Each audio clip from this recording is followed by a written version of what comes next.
Hey, good morning and welcome. Good afternoon. Good afternoon. Yeah, good afternoon. This is really cool. Studio Kitchen, Colorado. You've tuned in live with us, Facebook, YouTube. Greg Hollenbach, the whole cast and crew is here. Zach Kreider from Colorado Mills Sunflower Products. We're going to do a really cool experiment today. It's the goat experiment. We're welcoming a bunch of friends and family to the kitchen. This is going to be a great day. Great chef, great butcher. I'm just going to send it to you, and we're going to talk about what we're doing with this goat experiment. Yeah. Thank you, Greg. So if everybody remembers January of 2019, about a year ago, we had 2 lambs in here. Actually, that was the first kind of big project that we kicked off with our company, with the Modern Eater, and a really cool kind of just rolling of projects of animals coming in here, which has been pretty neat. So this time we have 3 goats raised by local youth out of Wiley, Colorado, down by Lamar. Is where these animals were raised. So the family's here today. So we're bringing everybody full circle from the goats to the ones raising them with our feed, Colorado Mills feed, Chef Justin Brunson, and a group of culinarians and foodies that we're going to get some feedback from of what the feed does to the taste of your animals. So you are what you eat. We keep talking about that. You are what you eat, what your food eats. And today is really putting it front and center. So we have a Colorado Mills sunflower-fed goat. This one is a goat that was raised on a grain soy ration. And then down line is actually another Colorado Mills goat that was raised on our performance goat feed. So it's about half sunflowers with some corn, some soy, and some wheat midds in it also. But this one is going to be the fun test here. This is pure sunflower seeds, sunflower meal, nothing else there. So you are what you eat, what your food eats. We're going to really get a fun taste of these animals today. What do you think? Let's introduce the chef. Yeah, let's throw it over to Justin Brunson and try to get his take on what he's seen. He's been working for the last hour and a half, sweating over here, cutting up animals, getting this thing ready to go. Awesome. Hi, everybody. I'm Justin Brunson from River Bear American Meats, local chef, butcher, amateur comedian. But I'm excited to be here today. It was a lot of fun. So I did a little pre-breakdown so you guys just didn't have to watch me sweat and grunt and swear the whole time. So we butchered these 2 already. The 100% sunflower fed, and then the performance grain sunflower grain mix. We butchered these 2 animals earlier. They're the same breeds, which is a boar, B-O-E-R, boar goat, which is a meat goat. It's a big white goat with a red head. And these are all males. Males tend to have a little bit more muscle on them, tend to eat a little bit better. So all you ladies are safe, all right? But what I noticed just on the pure beginning breakdown of what was going on today, just the quality of the fat and the difference of these 2 animals. The one fed the 100% sunflower diet's fat was definitely a lot firmer, a lot harder than the one with the blend. Which, as a butcher and as a chef, that's what I'm looking for. I want fat that's a little harder, that renders down a little bit nicer, that holds up. I guess it's the difference between having like a juicy chop and a greasy chop, because the fat will hold into the intermuscular a little bit more. We're on the softer fat, it'll just run right out. And we haven't even got into this one, so this is our demo that I'm going to butcher for you guys here live while we're here. We're missing a leg, but, you know. It wasn't a 3-legged goat. We took a leg off for Saturday night's show at the Modern Eater. Yeah, so and then these guys on the ends, we have their legs in the oven already. So we're going to butcher this, and then we're going to taste all these animals side by side and really get into seeing what feed does and all that jazz. Okay, sit back and relax. You're probably at your desk at work right now. We're doing the ultimate experiment. There it is, 3 different rations of feed. 3 different goats in Studio Kitchen, Colorado today. What we're hoping to do is, a lot of times ranchers and farmers, they're doing such great work with their food and their land, but taking it a step further, doesn't matter what your livestock eats.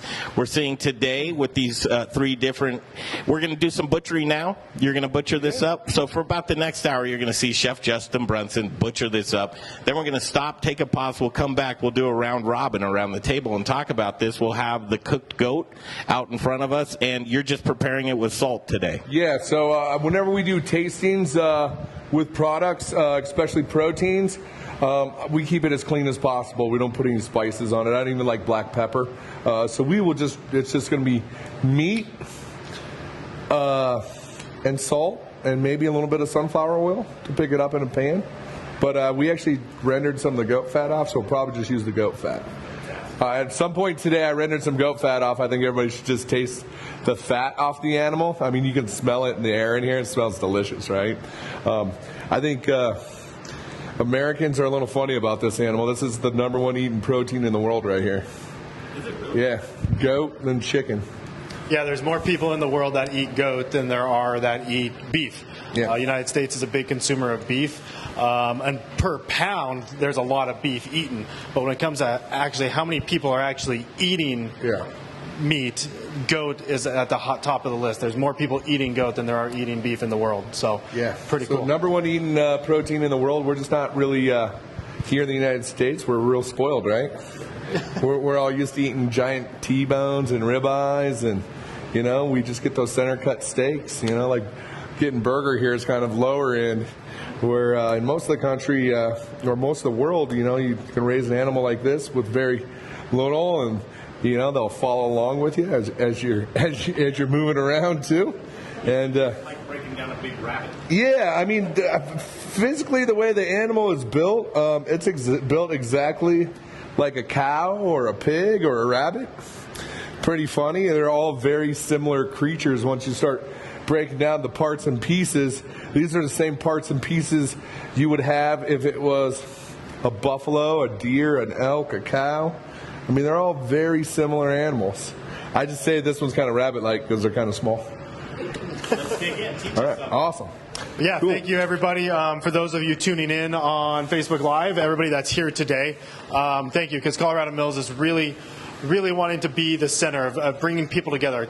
The farmer. We have a farmer in here today, Doug Euland, one of our sunflower farmers. We have the kids that raise these animals with our feed made from the seeds coming out of the Euland's fields. We have Chef Justin, Butcher Justin, and Culinarian. So really bringing everybody together to highlight what Colorado truly has. From feed to the livestock to the chef to the kitchen. Here we are, Studio Kitchen, Colorado. Have some fun. Awesome. Wait to learn this right here, Justin. Cool. Go ahead. So one of the first things we do, we removed this leg on Saturday and cooked it up, but it's kind of awesome because it helps you guys see into the animal a little bit more. So one of the first things we do, we got to take these kidneys out that are in the inside. And these kidneys are covered in what is called leaf lard, which we rendered down so everybody could taste it today. But this is actually what protects the kidneys. So we want to get that out of the way and expose some of the meat in here. Just like I said, lots of grunting, sweating. It's a physical job.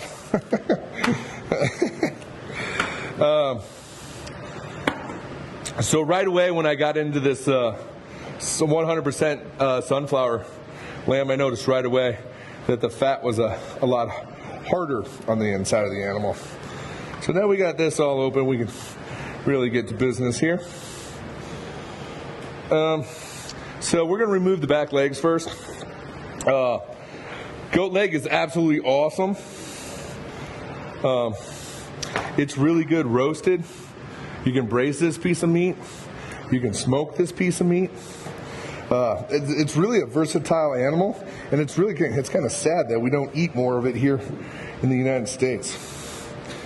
So this is what we call the belly flap.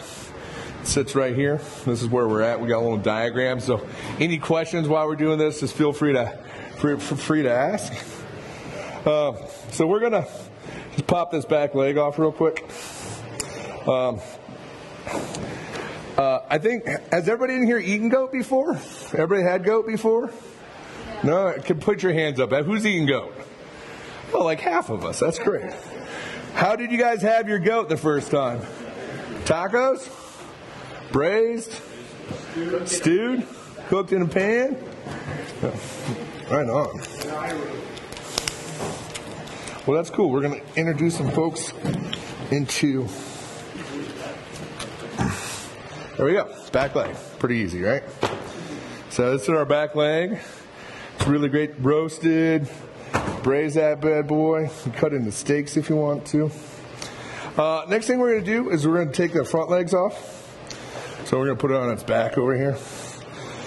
There we go. It's really funny. Like, this is one of the things I thought was really weird when I first started butchering animals, is that this front leg doesn't have any bone that connects it to the animal.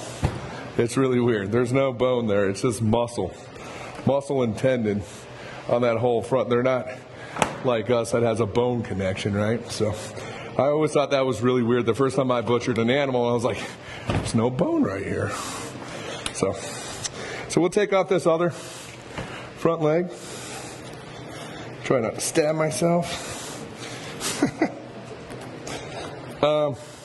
So these front legs, these guys are great. These are really good. You can make, what I would do with these, you can roast them, you can braise them, you can grind them up, make goat sausage, you can make goat salami, you can grind them up and have goat burgers. Really, really flavorful pieces of meat. These two of the most flavorful pieces of meat on the whole animal.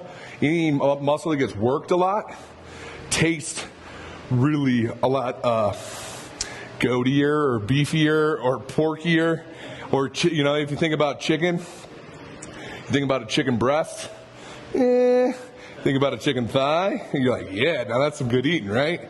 So they have a lot more intermuscular fat.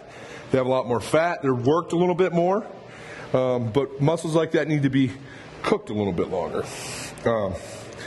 So cool. I'm gonna take the belly flap off this side too, real quick. So there's the belly flap. There's one on each side of the animal here. I'm going to take these bad boys off. Those are our belly flaps. This piece right here, you can put in your grind. You can stew this. You can make goat bacon if you wanted to. Pretty fun little piece of meat right there.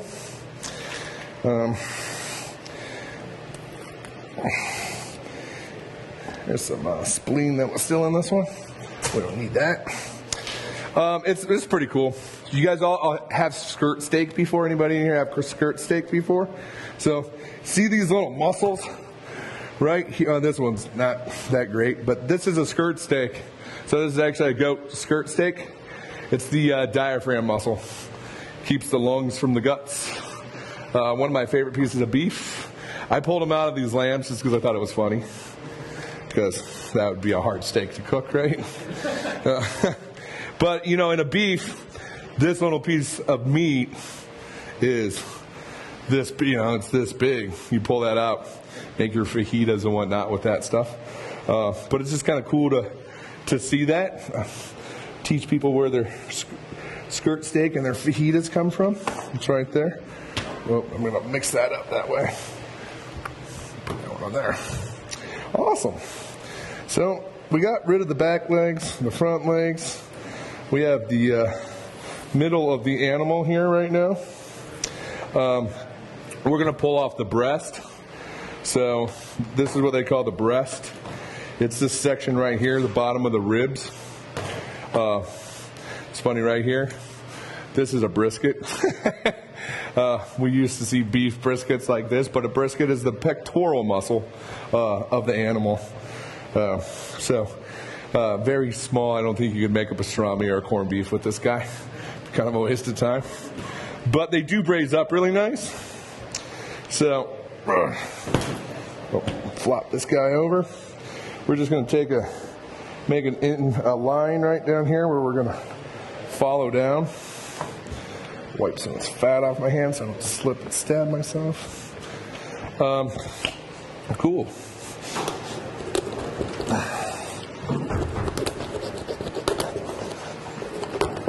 Most people would use a saw, but I kind of like going at it like an animal. Cool. Oh, Patty. So there's your breast. So this is another great piece right here. There's a few things we can do. I might pull some ribs off this and we can grill up the ribs. But you braise this whole thing, pull it. Makes a great stew because you got the bones in there too, right? So we'll do the same thing on this side.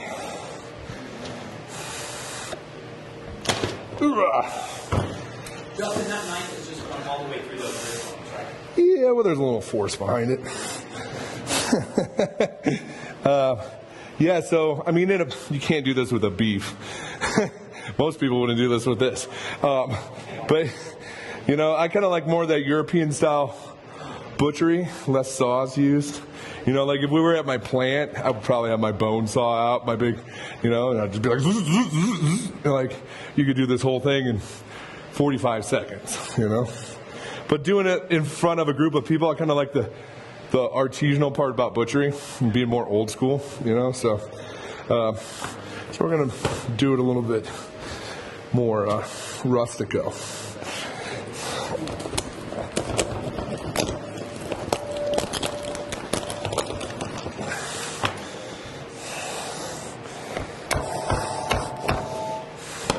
Get around on this guy.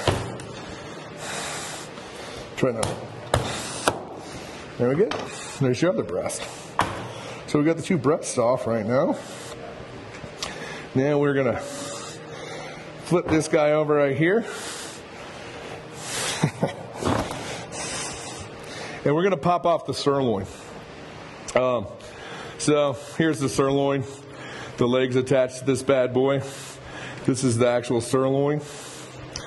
So this is a great another piece to grill up or roast up. Of course, you want to save all your bones and make stock and stuff with them.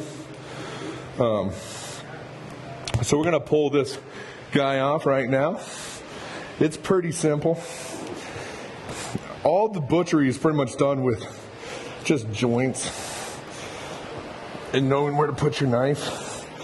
Maybe using a little muscle too. So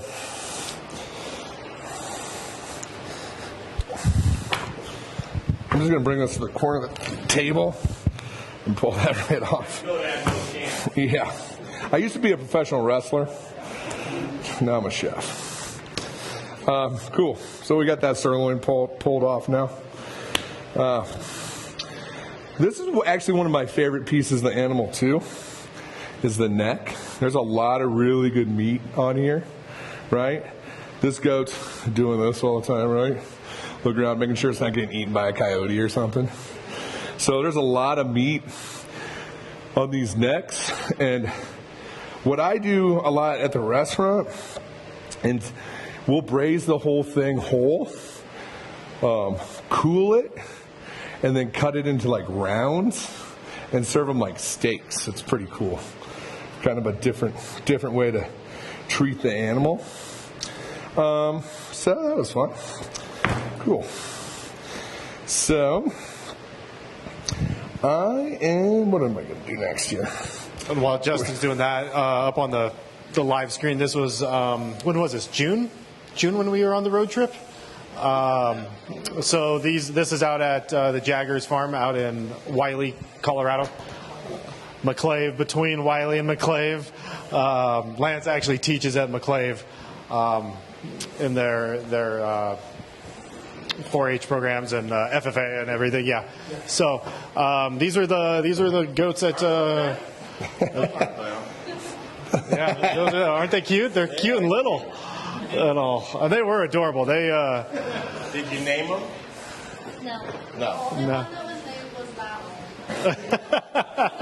Well, then this one was Juicy, me, was his right? name Modern Juicy or ear. Tender? Choose it. Q-tip. What's up, too? Yeah. Anybody got any questions while we're kind of getting towards the end of this, cutting these up and getting close to tasting soon? Any questions? Is it boar? What was Boar. the breed? B-O-E-R. They're bred for size, bigger meat, percentage. Yeah, they can handle the weight and everything. Yeah. Cool. So this is the section I just took out. This is the short loin. One of my favorite pieces on any animal. Everybody like T-bone steaks. This is where the T-bone comes from.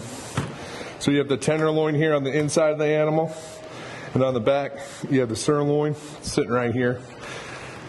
So this is where the T-bone comes from. You can see the little T-bones in here. Here's your fillet, and the T-bone will be right there. So. And Justin, a T-bone is a New York and... It's a fillet, right? Yeah, so the long skinny part's the New York strip, and the other part is the fillet. And then when you start they get to the good end, when the fillet gets big, when it's bigger than 2 inches, you can call that a porterhouse. So yeah, we pulled that out of there now. Now we'll get down to this guy. I like to break this between the 5th and the 6th rib to take our rack off. That's what we're going to do. So I'm not very good at counting, so I have to count twice. Big believer of that. So 1, 2, 3, 4, 5. 1, 2, 3, 4, 5. We'll take our knife and we'll just keep that right against that rib as tight as we can. We'll do it on this side too. So 1, 2, 3, 4, 5. 1, 2, 3, 4, 5. And Justin, with butchering, you have to decide which cut you want at the beginning, right? Yeah, 100%. Lose some of those cuts Yeah. if you decide to go one way. 100%, yeah. So I mean, this is kind of more of like a European style breakdown right now. The American would be done a little bit different. I'm a European trained butcher though, so this is how I prefer to do it. I love these cuts. I also do a lot of charcuterie. So you do different cuts to make charcuterie than you would just to have a retail case. So this is definitely more European style breakdown, but that's how I was trained, so that's how I do it.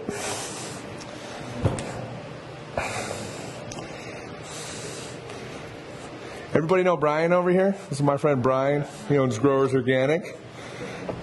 Awesome fella. What are the different styles in European style? Well, in European style, they use a lot more knives. Like in American style, everything's done on a saw. You got a big stand-up saw, just like you cut wood on. Everything's done on a saw here. It's meant to put more retail cuts in the case and be faster, right? Where in Europe, like you go to a butcher shop in Europe, they don't have one of those big band saws in there. You got some drunk Italian guy in there with his horn. I was talking about Dario Cecchio, the famous Italian butcher. But this is how they break there.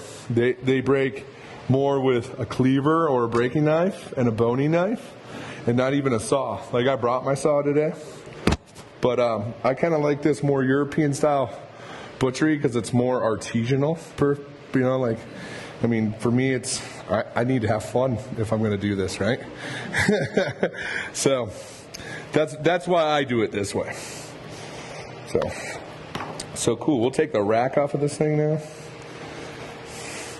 And you can't do this with a pig or cow, but with a goat or a lamb, you can just kind of horse your way through it a little bit.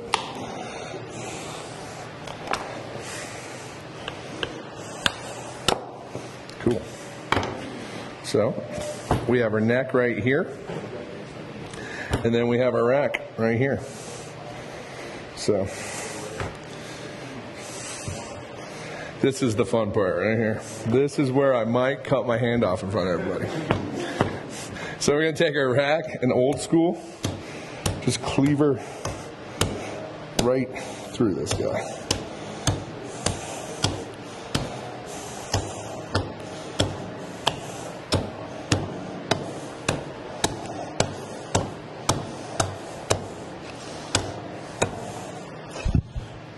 Ouch, no. All right, cool. So then we have our 2 racks. You didn't cut your hand off. I have a few thank God. questions. Yes. So there's a few statistics out there. 1 in 10 goats raised in Colorado stay in Colorado. The rest leave. Wow. Do you think we're going to start seeing more of them stay and end up on menus? We've definitely seen a surge in goat meat on menus in the last few years here. It's an uptick of a trend. It's coming around. People are getting the idea. You see it. I mean, you always see it in a lot of Mexican restaurants here. You always see goat tacos, right? The original barbacoa is always made with goat, right? In Mexico. Here in the United States, we make it with beef, right? I think as water becomes more sparse, these animals are a little easier to grow. I mean, you can get this thing at full butcher weight. I mean, I'm gonna reach out to the farmer here. I've never grown a goat, but how much more sustainable is this animal to grow than a cow? We typically say in agriculture that you can run 4 head of goats or lambs or full-size goats or sheep to 1 head of cattle. Right. So we do know they're smaller animals, and probably we're getting the same amount of meat, but you can run more there. As far as finishing that animal out to a specific weight that's a marketable weight that has plenty of cover, plenty of finish, plenty of fat, that does happen in a much shorter time frame. We usually kid our does out in January, and then those animals will be ready. Those January-born kids will be ready for market somewhere around the first part of August. So we were at 6 months there? Yep. Yeah, 6 to 7 months? Yeah, versus cattle is much longer, but it's a much larger animal, too. Yeah, much larger animal. So, I mean, during that, you're going to need way more feed, which is going to need more water for the feed to grow. The animals are going to need more water.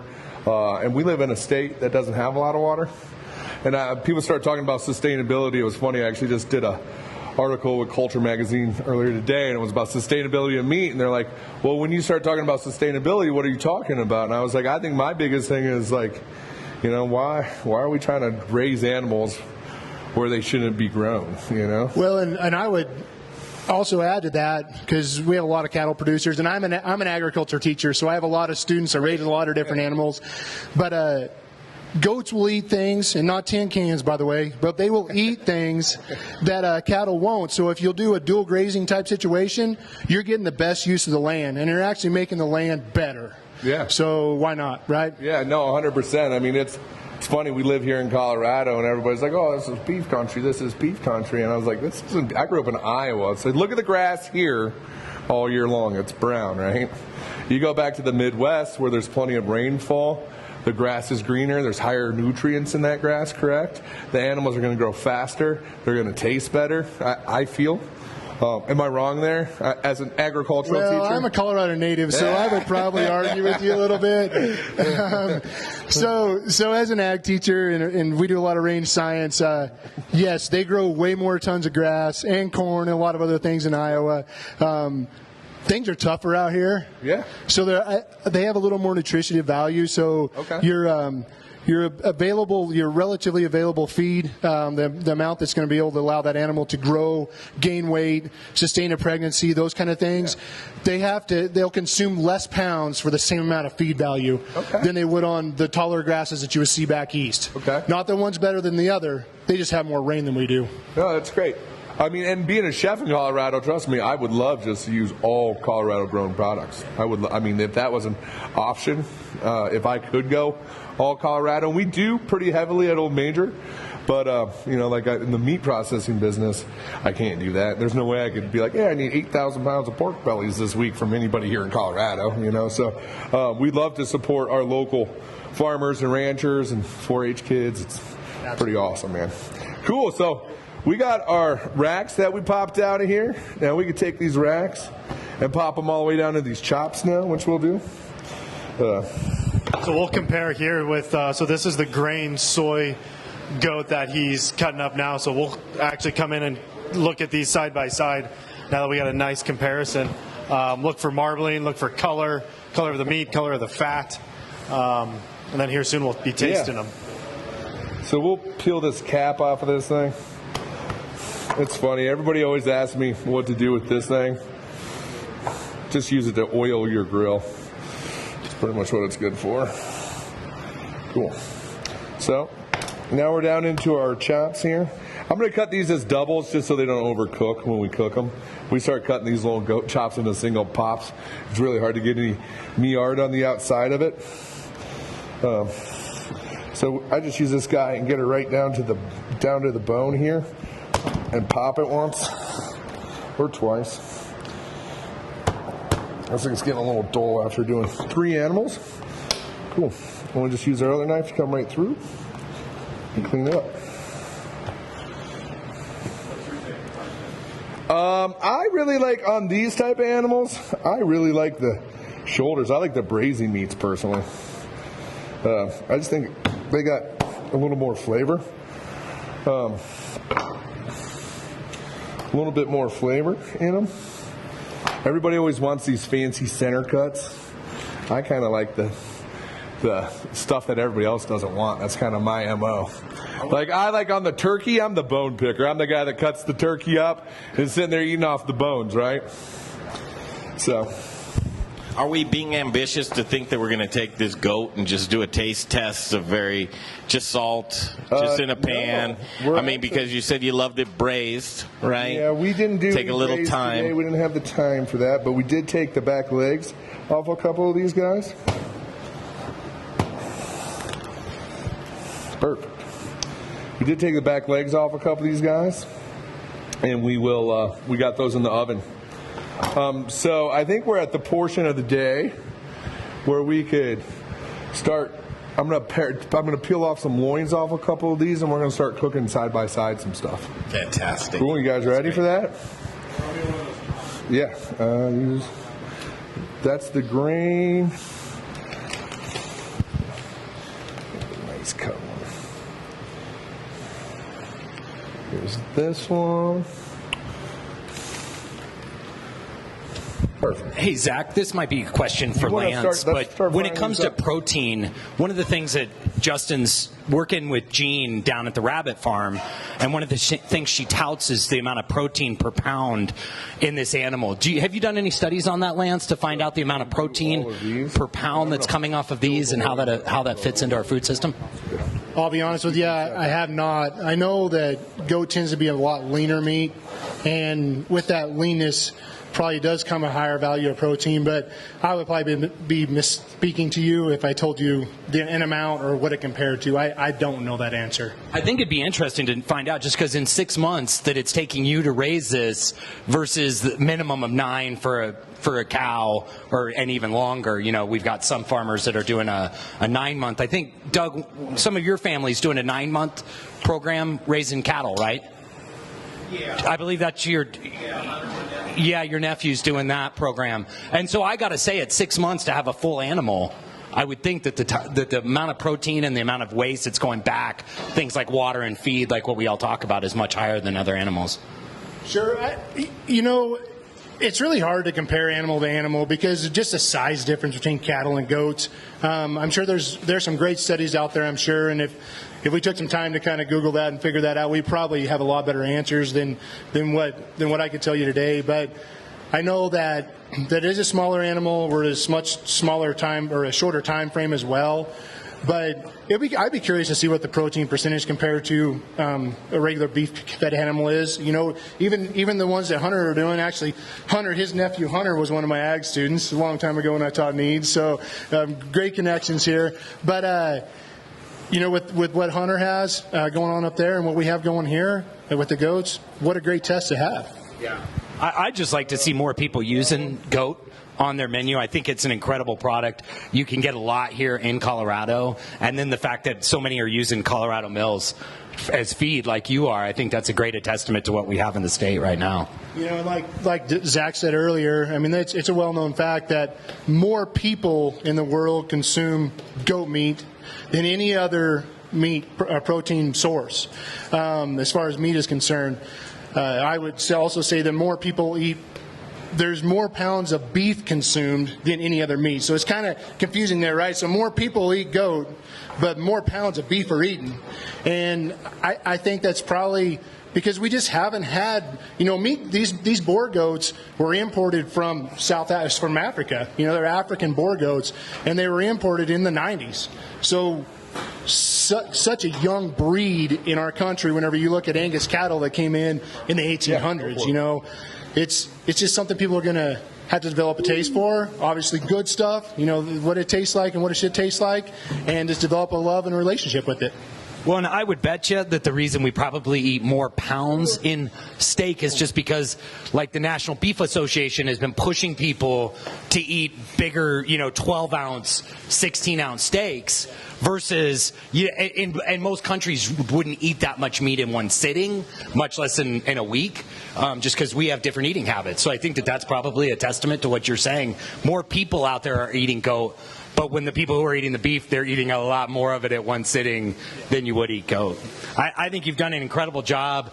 I would recommend that if anyone can, reach out to you guys. And as long as it's not raining for like a week, go visit the place. But we really thank you guys for coming to Denver today.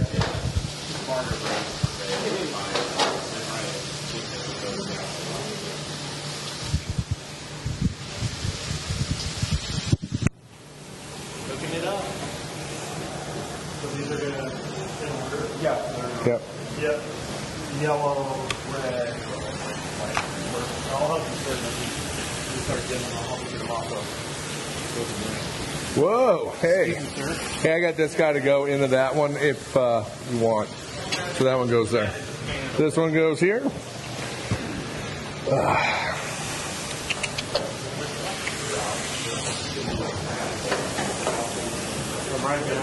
Yeah, you're fine.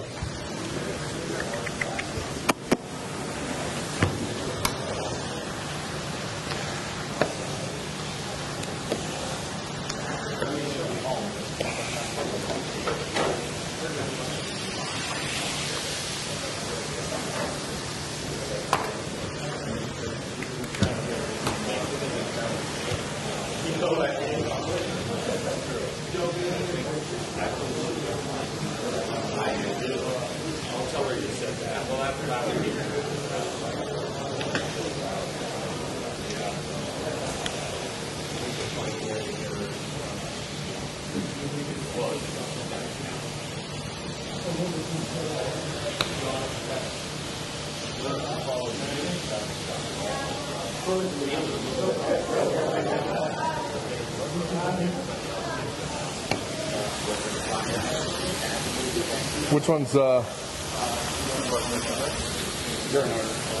they're in order from which one? Cool. This one goes in this pan, just so you know. Yeah. Yellow is sunflower. Clear sunflower. Red is grain soy. And then the white is the performance goat. So traditionally,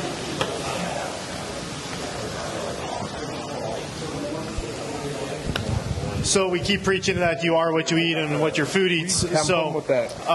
Looking for 204. The sunflower won't necessarily produce such a gamey animal. When we did the lamb test a year ago, the grain-fed lamb was very mutton tasting.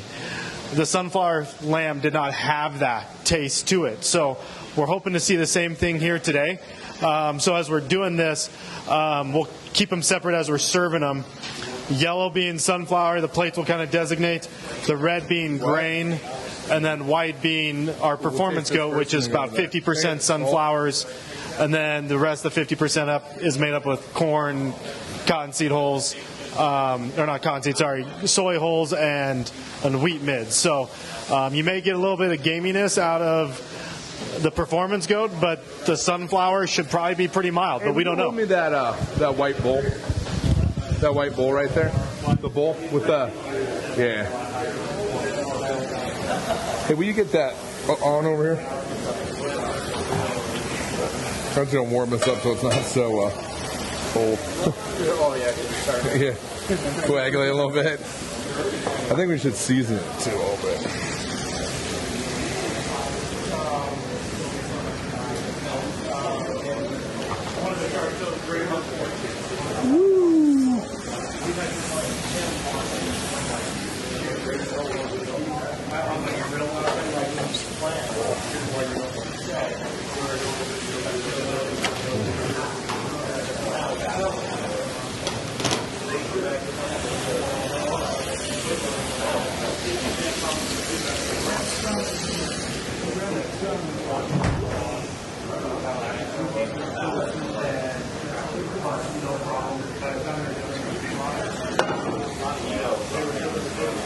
Right behind Chef.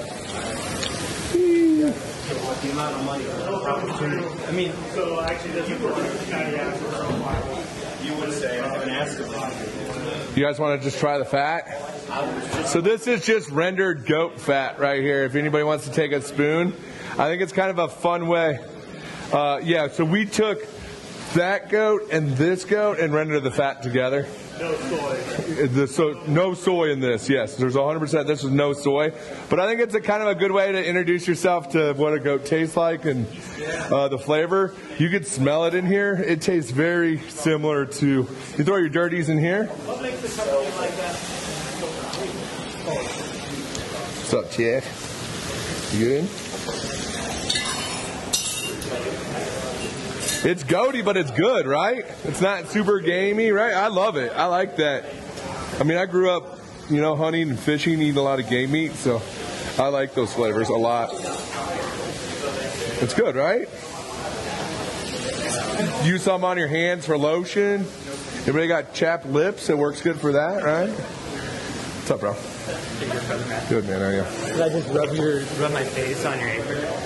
Is it all gross? I can't see past here, so. Oh, yeah. Well, yeah. I'll take them back. I'll take them back. Green, right, and then this one. Okay.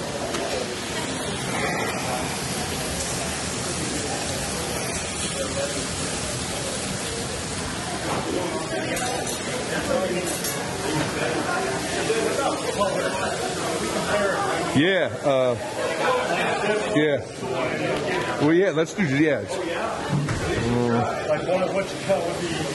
Right there. These two are the same. It's just funny. This is a bigger animal too. I mean, it's. This one yielded a bigger carcass. Carcass? Yeah, it is. It's fatter. It looks like it's got more muscle or meat on it as well. Yeah, we got the numbers. So I mean, there's not a huge color. Yeah, there is. On this side, there is.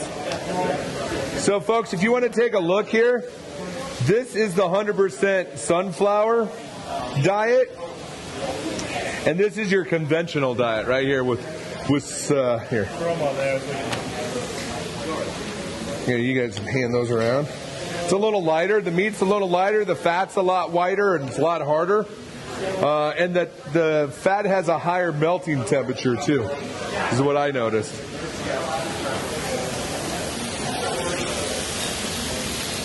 Yeah, that's great.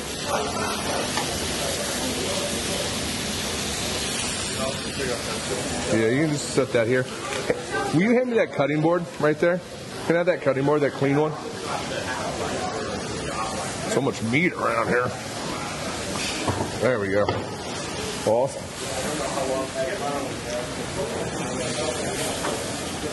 Oh, let me wash my hands real quick.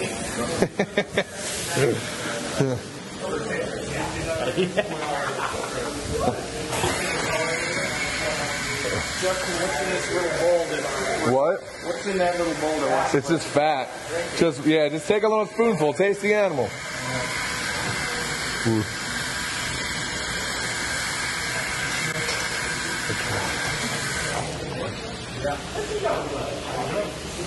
It's good, right? It's kind of a good introduction to goat, I feel like. Hey, what's up, bro? Good, man. How are you today? Ooh. Cedar Rapids? All right. There's this clean knife.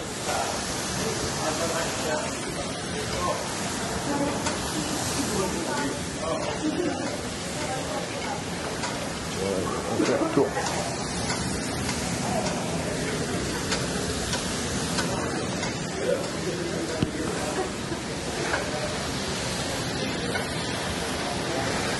Sorry. These first ones are this one? Okay, cool. That pig? That pig goat pig? Alrighty. Raw stuff went in there. So we're going to get these all cooked up and taste them kind of side by side. I think that'll be a fun way to do it for everybody.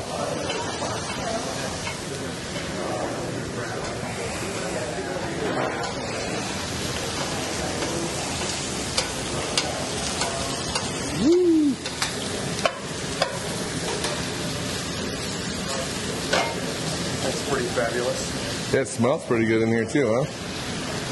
Cool thing, Chef. What? I think it'll rust out.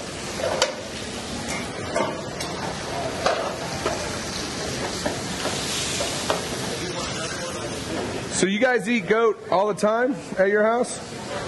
Sorry, well, Lance, you guys eat goat at your house a lot? So,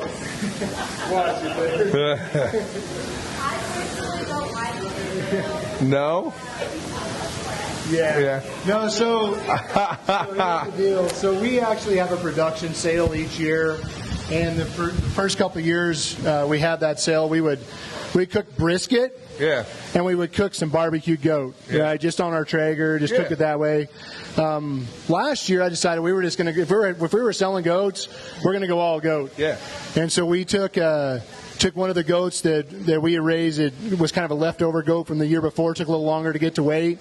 And we just ground that goat up and made goat burgers out of it. Yeah. And people loved it, right? Yeah. And as lean as goat usually is, you would think that the burger wouldn't hold together without adding some kind of other fat in there.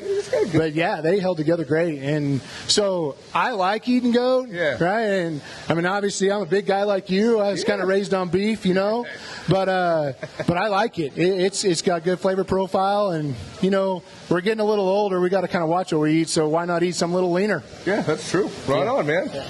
So we're going to cook the chops. We're going to do like a medium rare on the chops. I don't usually cook middle meats much more than that.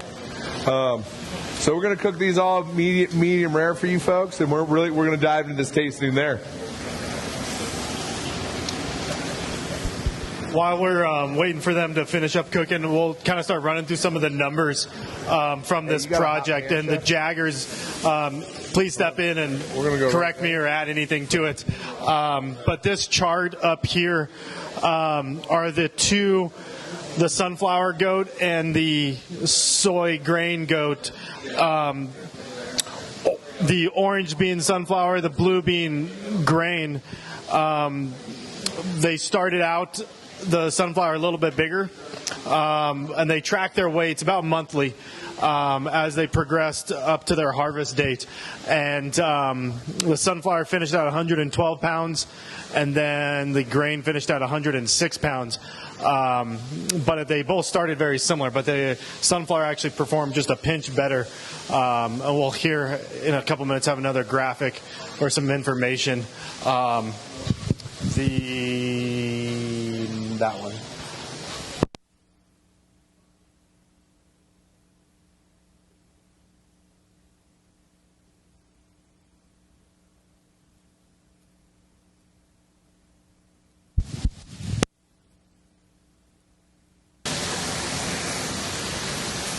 So we're going to let these guys catch up and rest. How many days were they raised?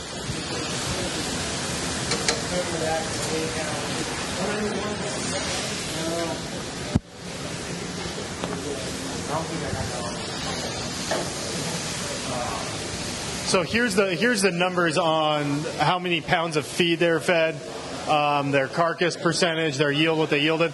So they are actually fed the exact same amount of feed. Instead of just letting them eat as much as they can eat until they get full and cut them off, we actually fed them the exact same to be able to really track what that feed is doing. Chef. So on the plate, 491 pounds for each animal.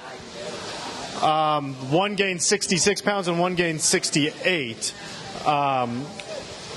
From there, the conversion rates. So it took 7.4 pounds of feed to produce 1 pound of muscle for the grain soy goat. It took 7.2 pounds to produce one. And that doesn't seem like a lot, but when you actually start factoring in costs and percentages, and you look at the cost, there's almost a $20 difference per animal with similar gains. So as you progress further and say you have 10 animals or 1,000 animals, all of a sudden $20 input costs into an animal can really make a big difference throughout the year. What we usually see then also healthier internal organs with the sunflower animals that we've been raising. We saw it with the lambs back in January, that we saw healthier hearts, healthier livers, and these animals showed the same, showed similar characteristics. The sunflower having a little bit healthier organs visually looking at them.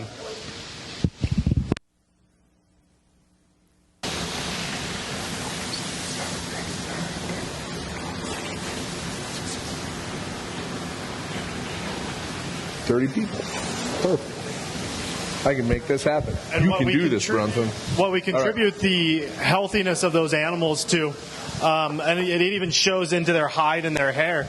I had a good conversation with Lance the other day that when we saw the same thing with the lambs that we did about a year ago, was the hair on the lambs was much softer, wasn't as coarse.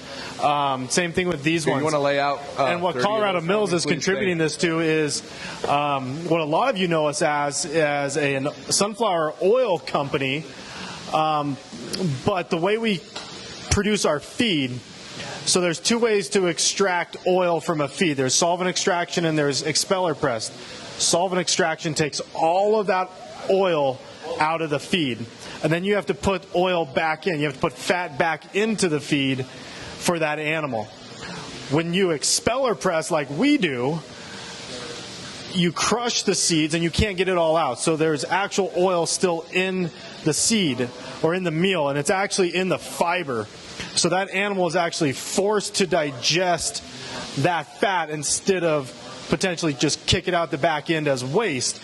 So that fat, that monounsaturated sunflower oil that is in the meal, is digested and goes straight to the muscle. Monounsaturated fats, which Colorado Mills is heavy in, we average 86% monounsaturated fat. That's 4% higher than standard high oleic sunflower oil, and it's much higher than all these other fats, other oils that you see here, the green column. So we are 86% monounsaturated fat. Puts marbling in the muscle before it puts external fat on that animal. So you get juicier cuts, healthier animals without making them obese. Zach, one thing I think you should mention to everyone, too, is the lack of extra ingredients that you guys put in your oil. One of the things that I was talking with the chef the other day about is I convinced him to do a taste test of your oil where he would taste your oil because I said there's no other ingredients.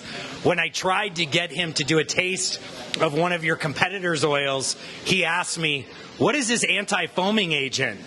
And he wouldn't taste the other oil straight up because it had an extra ingredient in it.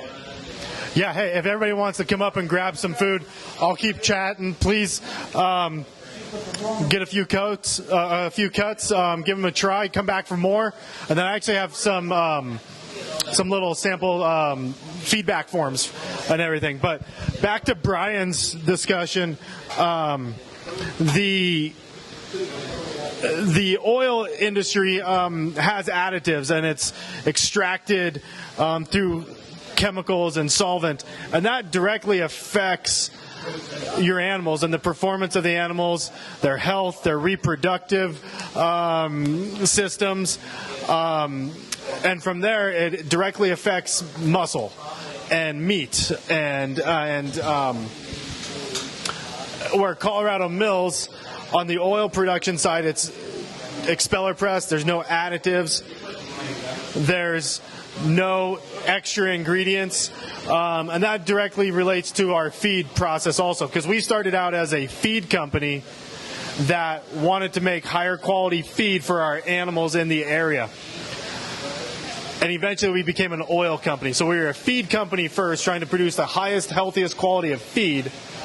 And then we became an oil company second.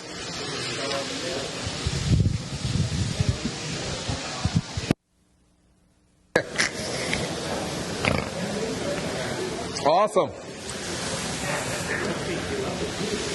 What's everybody think about that goat? I think it's awesome. It's tasty, right? Yes. Take this chain off of this one.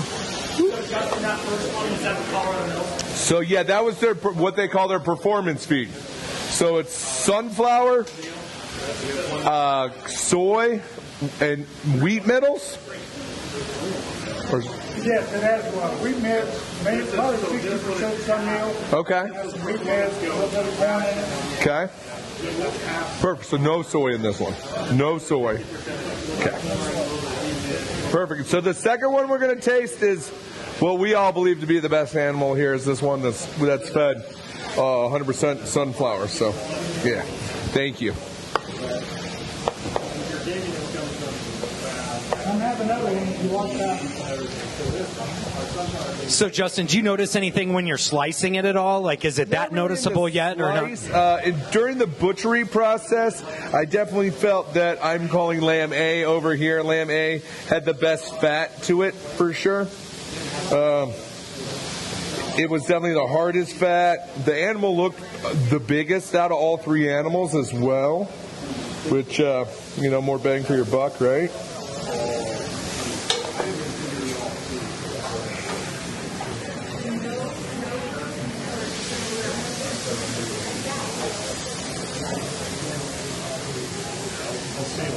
Oh, you can save the plate.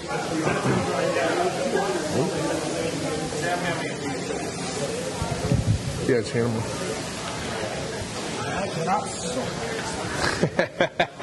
This is the Colorado Mills pure feed. You're going to be working at the front of the house today, huh? We're hiring servers at Old Major if you need another job. Yeah?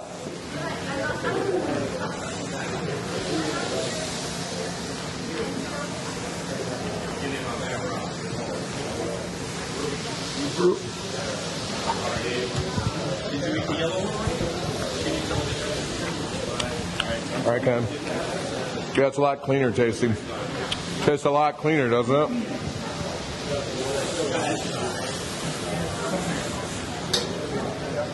I would say, Justin, it seemed a little more cooked, a little higher temp, meaning like it was more of a medium rare than a rare. Yeah, totally. But it was way tenderer.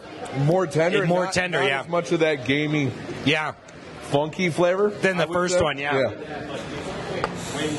Way more tender, isn't it? Yeah. And what's that one you said? So this is pure Colorado Mills. On the yellow plate, you're going to find the pure Colorado Mills oil. The first one was their performance blend, or feed, sorry. Yeah, their first one was their performance blend that added some soy and some other products to it. Soy, corn, and wheat. Whereas this is just a pure Colorado Mills feed, but this one, in my opinion, I would say tastes better. Yeah, I would say this has a lot cleaner taste. You really taste the feed in it more, right? You are what you eat, right? And I think that's 100% saying that you are what you eat. Now, are you putting a couple of different cuts on here, Justin? Or so we got short loin and chop. So it's pretty much the same cut, just farther down in the animal. Gotcha. Just with this many people, it's hard to go A to B there. Cool. Awesome. And then the last goat we're going to taste over here. Hi, Spencer. It's going to be the conventional feed. So grain and soy diet.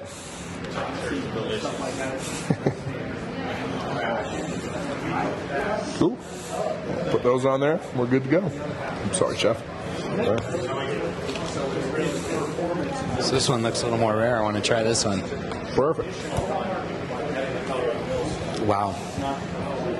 That tastes really good. You did a great job on this, Justin. Yeah, this is just bad butchery. All right, here we go. We'll do it this way on this one. Ooh, nice cook, Michael.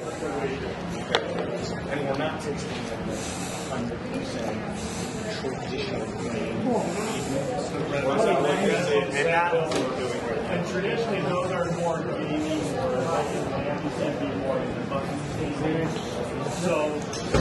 Where are we sitting over there, bud? 194? 195? Good. Crank that thing up a little bit. It'll get there. Cool. So now we can start going red? Yeah. We need seconds. Someone come get some seconds. So red is 1.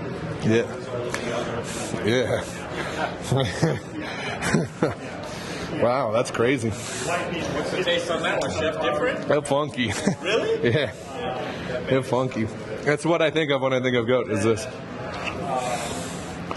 Personally, yeah.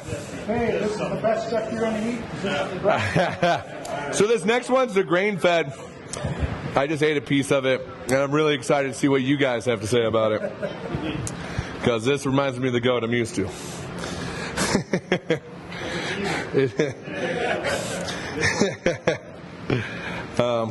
Raised on hot cans. Yeah, this one was fed. Yeah, windshield wipers.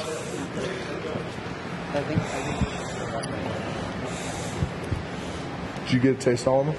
Make it get up and taste them all.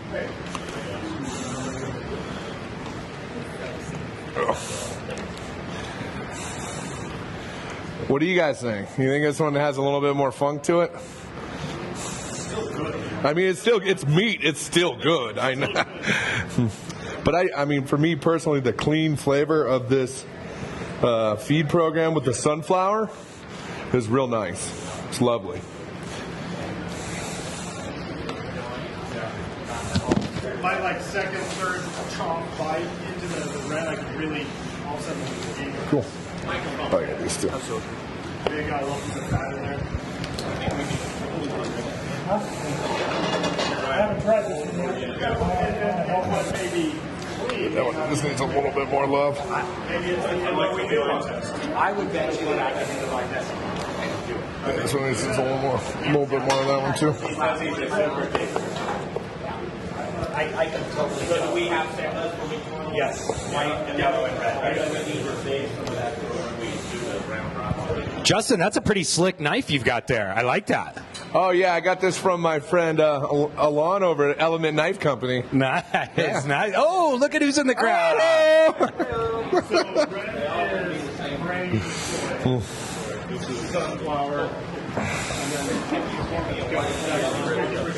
What? We can just hold those back for, I think. Yeah. I just didn't know if there was going to be enough. No, there is. It's going to be cold at that point.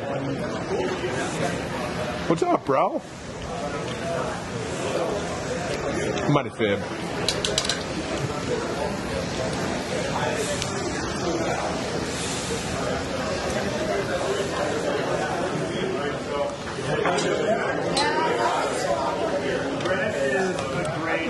You know what?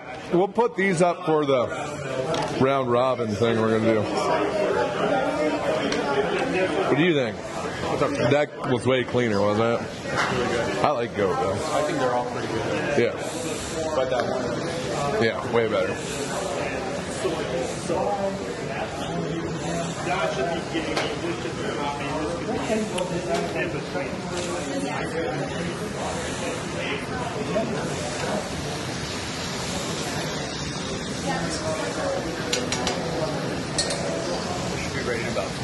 Yeah?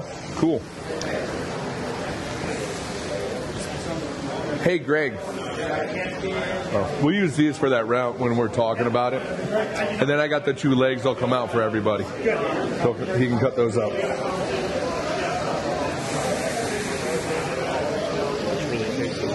What? With the salt, just with the salt? Yeah, it's real funky and gamey. I like it, yeah. Cool.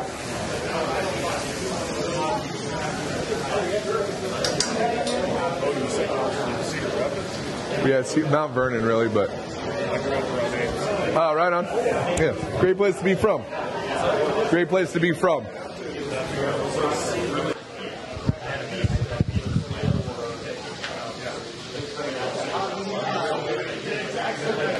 What's your taste?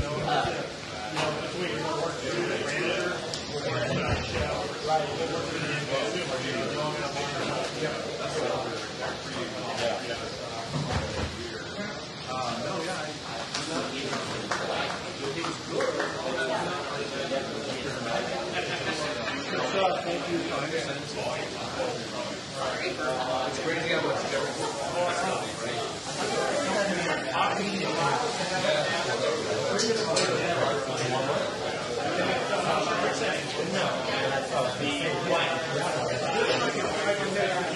the red is baby and it is baby.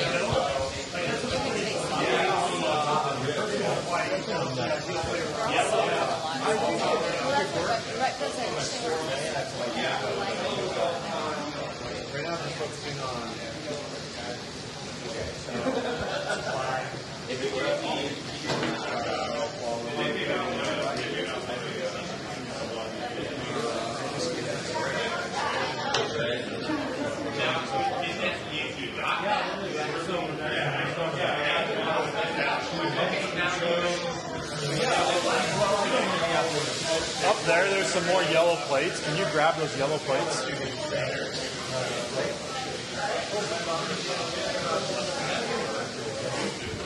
So if you're just tuning in, this is Colorado Mills Sunflower Products Goat Tasting with Chef Justin Brunson from River Bear American Meats. 3 different goats, 3 different feeds, 3 different tastes.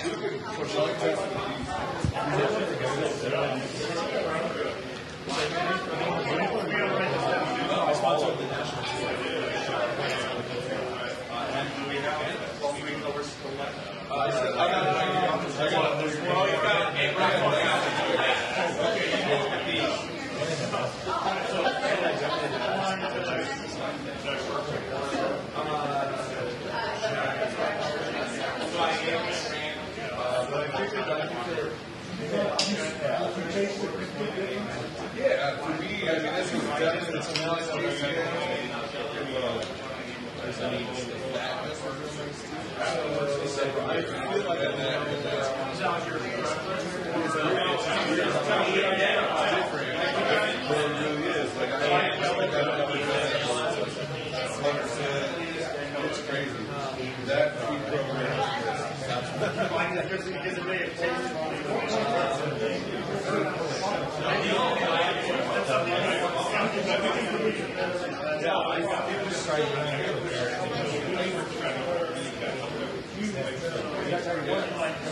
For me, too, though, on the financial end of it, this is a lot.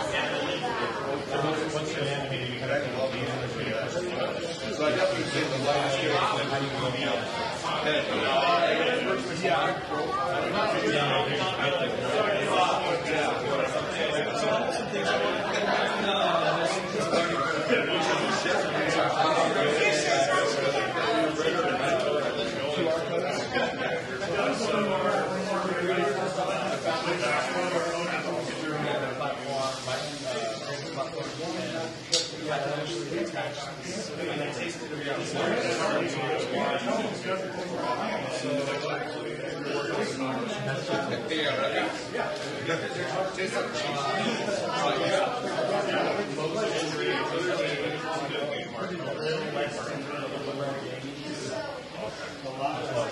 Hey, George.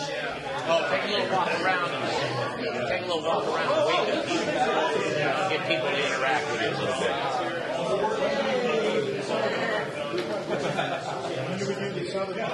Another part we're going to shut down. This is put it back on the table, regroup, and then we'll do a little round robin back. You can be cool to get 50 minutes. Rock from 50. Keep dialing all in, which is great.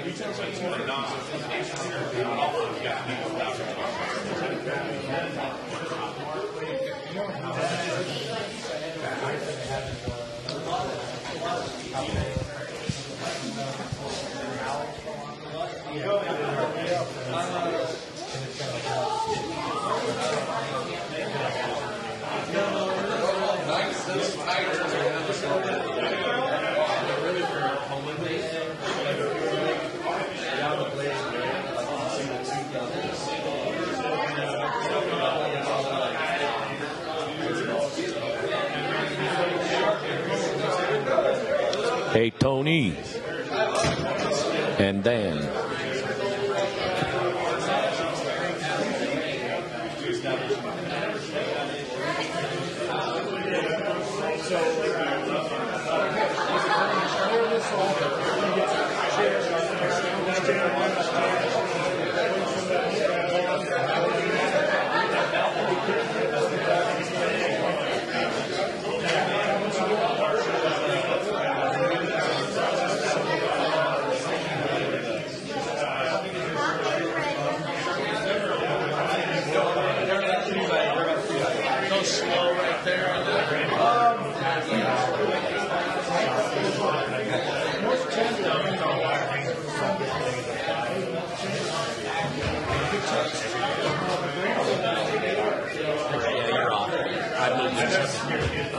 Greg's out there. Can we go grab Zach? Yeah, he's over here. I mean, you can keep that on, but you're not on. Okay.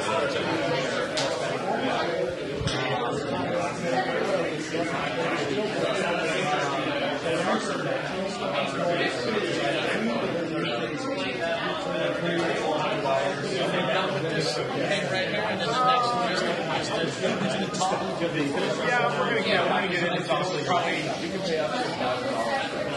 In this one. Yeah.